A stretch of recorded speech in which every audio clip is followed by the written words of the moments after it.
തലമുറകൾ ഒഴുകിയെത്തിയ ജനസഞ്ചയമാണ് മുഖ്യമന്ത്രി പിണറായി വിജയൻ പങ്കെടുത്ത കോഴിക്കോട് ജില്ലയിലെ LDF തെരഞ്ഞെടുപ്പ് കൺവെൻഷനുകളിൽ കണ്ടത്. ഫോറോക്കിൽ തുടങ്ങി പുറമേരിയിലാണ് മുഖ്യമന്ത്രിയുടെ ജില്ലയിലെ പര്യടനം അവസാനിച്ചത്.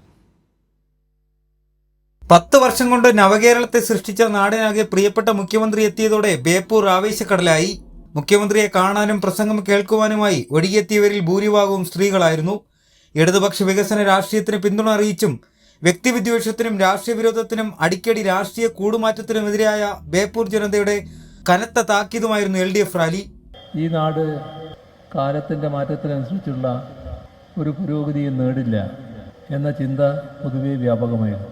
അതിനിടയാക്കിയത് കേരളത്തിലെ UDF ഭരണമായിരുന്നു. എന്നാൽ 2016 LDF ഗവൺമെൻറ് അധികാരത്തിൽ വന്നതോടെ നാടിൻ്റെ ദുരവസ്ഥക്ക് വലിയ മാറ്റം വന്നു. നാട് നല്ല നിലയിൽ പുരോഗതി പ്രാപിച്ചു. ആ പുരോഗതി പ്രാപിച്ച നാടിന് ഇനിയും മുന്നോട്ട് പോകണം എന്ന ചിന്തയിലാണ് ജനങ്ങളാകെ 2021 LDFന് തുടർഭരണം സമ്മാനിക്കുന്നത്. പിന്നീട് ഉച്ച കഴിഞ്ഞ് 4 മണിയോടെ കുന്നമംഗലം സംഘടിപ്പിച്ച തെരഞ്ഞെടുപ്പ് റാലിയിലായിരുന്നു മുഖ്യമന്ത്രി പിണറായി വിജയൻ എത്തിയത്. PTA റഹീമിനും സലിം മടവൂരിനും വേണ്ടി മുഖ്യമന്ത്രി വോട്ട് അഭ്യർത്ഥിച്ചു. ശേഷം കോഴിക്കോട് ബീച്ചിൽ നടന്ന തെരഞ്ഞെടുപ്പ് റാലിയിലേക്കാണ് പിണറായി വിജയൻ എത്തിയത്. LDF സർക്കാരിന്റെ നേട്ടങ്ങളെ ഓരോന്നായി എണ്ണി പറഞ്ഞായിരുന്നു അദ്ദേഹത്തിന്റെ പ്രസംഗം. കോഴിക്കോട് ജില്ലയിൽ ഇന്നത്തെ മുഖ്യമന്ത്രിയുടെ പരിപാടി ഏറ്റവും അധികം ആളെത്തിയത് പുറമേരിയിലായിരുന്നു. ആയിരക്കണക്കിന് വോട്ടർമാരും ജനങ്ങളുമാണ് കേരളത്തിന്റെ പ്രിയപ്പെട്ട ക്യാപ്റ്റനെ കാണാൻ നേരിട്ട് പുറമേരിയിലേക്ക് ഒഴുകിയെത്തിയത്.